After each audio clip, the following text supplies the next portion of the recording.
So the idea is that the blue team will try to keep possession of the ball in their hands, work it to the end zone there. If they do, they turn round and attack the other way. What we're looking for is the yellow players to just pick up on when the ball might be.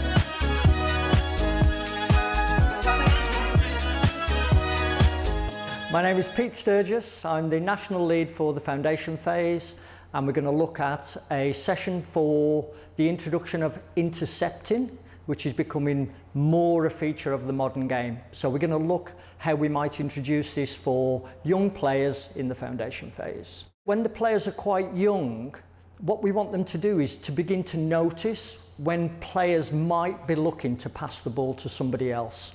And so we want them to pick up on those postural cues that are going to stand them in good stead when they play football later on. So it's a long process, so we're really looking at where that process might start. So we're going to use an area big enough for a game of 3v3. And to begin with, we're going to get the players to use their hands. When you're working with quite young players, sometimes it's actually better to take the ball from their feet and place it into their hands. So if we're looking at intercepting and we want the players to look at their opponent, just in case their opponent gives them some clues as to when the ball is going to be passed or where the ball is going to be passed to, actually using the ball in your hands is going to help that process. So the idea is that the blue team will try to keep possession of the ball in their hands, work it to the end zone there. If they do, they turn round and attack the other way. What we're looking for is the yellow players to just pick up on when the ball might be passed to an opponent so that they can actually intercept with their hands. So that's really the general premise of the game. So beginning the game in this way, I think it's going to give you quite a lot of success, and it'll also give the players an opportunity to begin to pick up on those postural cues. But we can change the game. We can change it in a number of ways.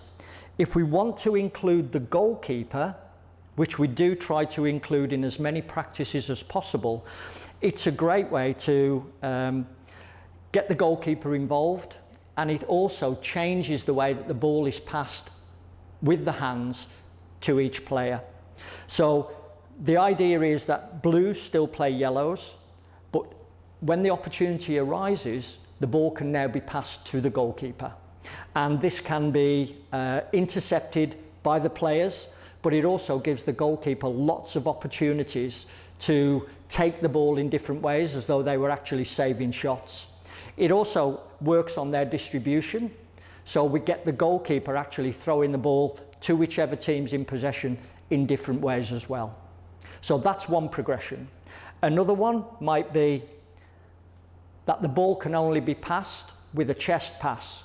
So this actually, I think the young players initially will start to go high and long over lots of people's heads.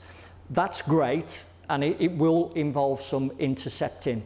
But as soon as we bring in the chest pass, I think that's replicating what might happen with a pass with the foot in a game of football. So introducing the chest pass is a really good progression, and it also gives you an opportunity as the coach to work on movement of players and opening up passing lines, which has got a really strong relationship with the game of football.